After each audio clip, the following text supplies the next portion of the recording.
បាទជំរាបសួរបងប្អូនថ្ងៃនេះអាកាសធាតុផ្ទៃមេឃធាវស្រងាត់ល្អនៅលើដងផ្លូវ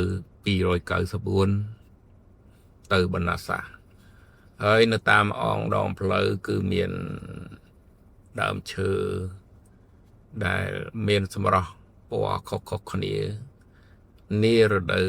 ស្លឹកឈើជ្រុះហើយដើមឈើមួយគឺមានពូជនិង